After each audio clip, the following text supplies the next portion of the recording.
গোটা মানবজাতির পক্ষে সম্ভব হয়নি, আমরা সেই মহান রবের নিকটে আরেকবার অন্তরের অন্তরস্থল থেকে শুকরিয়া জ্ঞাপন করব। সকলেই বলি আলহামদুলিল্লাহ।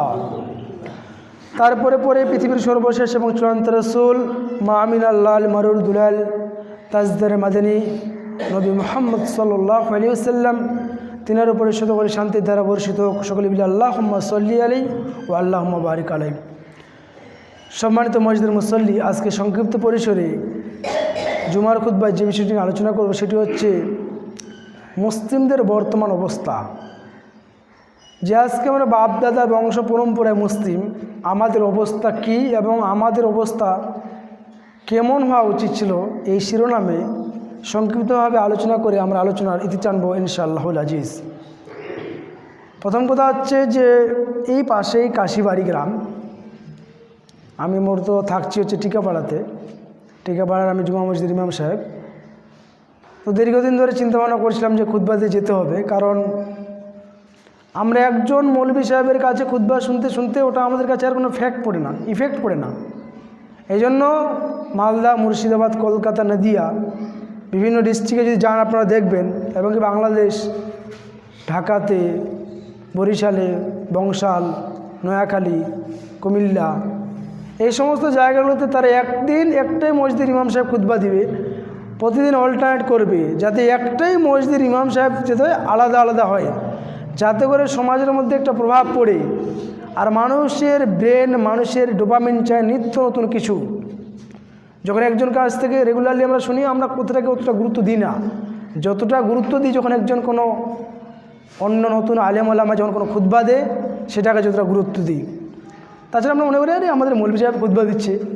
আর এখন তো আমাদের ব্রেনে এই চিন্তাভাবনা চলে এসছে যে মৌলভী সাহেবদের কাজই নামাজ পড়ো, গান শুনতে হবে না, সিনেমা দেখতে হবে না, পর্দা করে চলতে হয়, আর আরও যে সমস্ত ইসলামের হুকুম হাকাম সেগুলো মানতে বলে।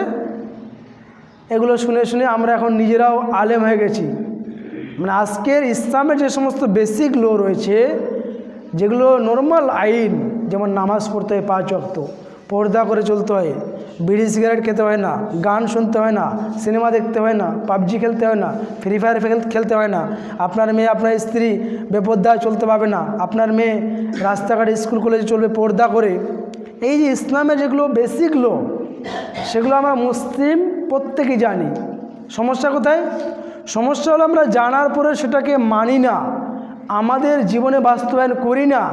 মূলত আজকে সারা পৃথিবীতে মুসলিমরা নির্যাতিত, নিষ্পেষিত, লাঞ্ছিত, বঞ্চিত, পদদলিত। এমনকি যেই ভারতবর্ষে আমরা বসবাস করছি, যেই ভারতবর্ষকে বলা হয় সেকুলারিজম কান্ট্রি, ধর্মনিরপেক্ষ দেশ, ভারতের সংবিধানের প্রিয়াম্বল বা প্রস্তাবনাতে রয়েছে India is a democratic secular socialist country. Bharat একটা ধর্মনিরপেক্ষ, গণতান্ত্রিক, সার্বভৌমত্ব, প্রজাতন্ত্র একটা দেশ। সেই দেশে আজকে মুসলিমরা নির্যাতিত, নিষ্পেষিত, লাঞ্ছিত। এবং আমরা যদি তাকাই পার্শ্ববর্তী দেশ মায়ানমারে 2017 সালে যে নির্যাতন চালানো হয়েছে, এবং আমাদের এই ভারত ভূখণ্ডের বুকে আজকে মোবাইল খুলেন, ওখানে মসজিদ উড়িয়ে দেওয়া হচ্ছে, এখানে মসজিদ উড়িয়ে দেওয়া হচ্ছে, বাবরি মসজিদকে শহীদ করা হয়েছে।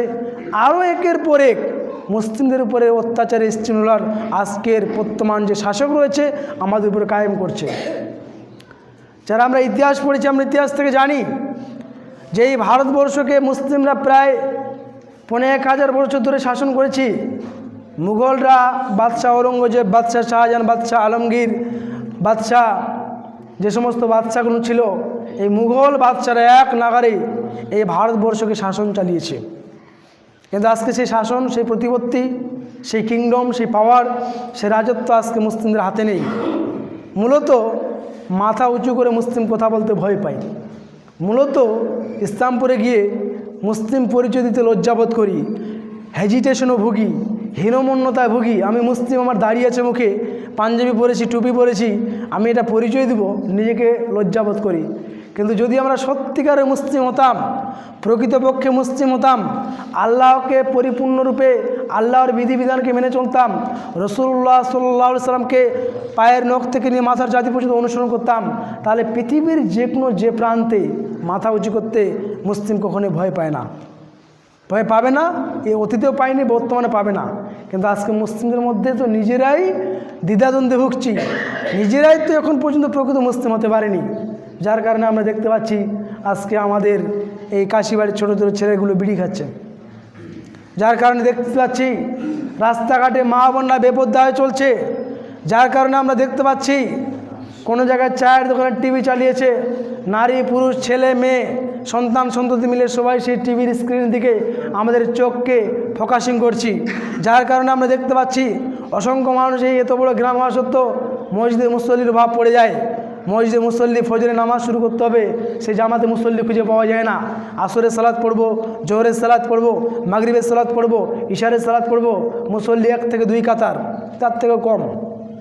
এই যে মুসলিম, নামধারী মুসলিম, আজকে আমাদের শুধু বাপ দাদা নাম রেখেছে মুসলিম, 7 দিনে আকিকা করা হয়েছে, বংশ পরম্পরায় মুসলিম, একটি মুসলিম সমাজে বসবাস করছি, মুসলিম অধ্যুষিত এলাকায় বড় হয়েছি, কিন্তু আমাদের যে সমস্ত কাজ রয়েছে সেই কাজকে আমরা ভুলে গেছি। শুনুন আল্লাহ তাআলা কী বলছেন পবিত্র কুরআন সূরাতুল আসর 103 নম্বর সূরা আয়াত নম্বর 1 থেকে 3। ওয়াল আসর, কালের শপথ, মহাকালের শপথ। আল্লাহ সুবহানাহু ওয়া তাআলা সময়কে কসম করছেন, শপথ করে বলছেন এই যে সময় হচ্ছে, এখন বাজে প্রায় 12টা 19 মিনিট, এই সময়কে কসম করে আল্লাহ তাআলা বলছেন যে কালের কসম, মহাকালের শপথ। ইন্নাল ইনসানা লাফি খুসর, পৃথিবীর প্রত্যেকটি মানুষ ক্ষতিগ্রস্তের মধ্যে নিমজ্জিত। তাহলে আপনি আমি, হিন্দু খ্রিস্টান বৌদ্ধ জৈন শিখ আর্য যে কোনো ধর্মীয় ব্যক্তি, আল্লাহ বলছেন তারা সবাই ক্ষতিগ্রস্তের মধ্যে অন্তর্ভুক্ত, সবাই ক্ষতির মধ্যে নিমজ্জিত, সবাই ক্ষতির মধ্যে পতিত। তবে তাহারা নয়, ইল্লাল্লাযীনা আমানু, যারা ঈমান নিয়ে এসছে, ওয়া আমিলুস সালিহাত, সৎকর্ম করেছে। আমরা নর্মালভাবে কি শুনেছি, লা ইলাহা ইল্লাল্লাহ পড়বো একদিন জান্নাত চলে যাব। জান্নাত তো মামার বাড়ি নয়, জান্নাত নানার বাড়ি নয়, জান্নাত শ্বশুর বাড়ি নয়, আবদার করবেন আর পেয়ে যাবেন। আল্লাহ তাআলা বলছেন ইল্লাল্লাযীনা আমানু, যারা ঈমান নিয়ে এসছে, ওয়া আমিলুস সালিহাত, সৎকর্ম করেছে, ওয়া তাওয়াসাউ বিল হাক্কি, মানুষকে হকের দিকে সত্যের দিকে আহ্বান করেছে, ওয়া তাওয়াসাউ বিস সবর, এবং বিপদে আপদে বালা মুসিবতের সময় বিভিন্ন সমস্যা সংকলনের সময় সেই ধৈর্য ধারণ করেছে। আল্লাহ তাআলা প্রথম বলছেন যে মহাকালের শপথ, পৃথিবীর প্রত্যেকটি মানুষ ক্ষতিগ্রস্ত। 2 নাম্বার, তবে তারা ক্ষতিগ্রস্ত হবে না যারা ঈমান নিয়ে এসছে। শুধু ঈমান নয়, ঈমান মানে হচ্ছে আপনাকে অন্তর দিয়ে বিশ্বাস করতে হবে লা ইলাহা ইল্লাল্লাহ, আল্লাহ ছাড়া সত্য কোনো মাবুদ নেই। এরপরে আপনাকে মুখ দিয়ে স্বীকৃতি প্রদান করতে হবে, মুখ দিয়ে বলতে হবে।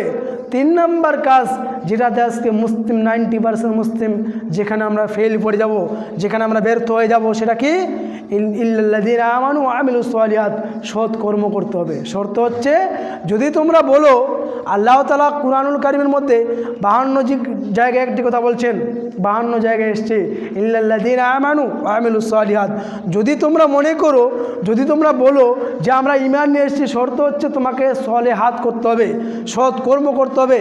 সৎ কর্ম না করে আপনার ঈমান টিকবে না, ঈমান পাত্তা পাবে না, আপনার ঈমানের 5 পয়সা দাম নেই।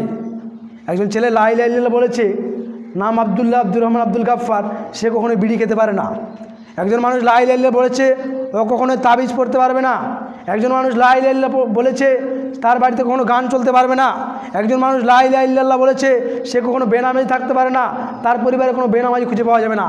কিন্তু আমরা সলিহাত, সৎকর্ম করতে আমরা পিছপা, ভালো কাজ করতে আমরা পিছপা। শুধুমাত্র জুমার দিন শুক্রবার যখন মসজিদের মাইক থেকে আসে হাইয়া আলাস সালাহ, সলাতের জন্য এসো, হাইয়া আলাল ফালাহ, সফলতার জন্য এসো, সব মুসল্লি তখন চলে আসি। এই জন্য নামাজ পড়ি, নামাজ পড়ে খুতবা 2-5 টাকা দান করি, দিয়ে বাড়ি চলে যাই। আবার আসরে ইমাম সাহেব বা মুয়াজ্জিন সাহেব আবার আজান দিবে, হাইয়া আলাস সালাহ, সলাতের জন্য এসো, হাইয়া আলাল ফালাহ, সফলতার জন্য এসো, কামিয়াব হওয়ার জন্য এসো, সাকসেস হওয়ার জন্য এসো। যতজন মুসল্লি, এই যে আজকে জুমার দিন, আজকে ইয়াউমুল জুমা, আজকে যে যতজন উপস্থিত হয়েছি, জানুয়ারি মাসের 3 তারিখ 2025 সাল, একটু পরে 2-2.5 ঘন্টা পরে আসরের সালাতের আজান। আবার একইভাবে ইমাম সাহেব হোক বা মুয়াজ্জিন সাহেব হোক, তিনি আবার ডাকবেন রবের দিকে, মহান রবের দিকে। যতগুলো মুসল্লি আমরা আজকে এই জুমার দিনে এসেছি, ততগুলো পাওয়া যাবে কি? যাবে না। 1টা কাতার অথবা 2টা কাতার। মুসলিম নিজের জীবন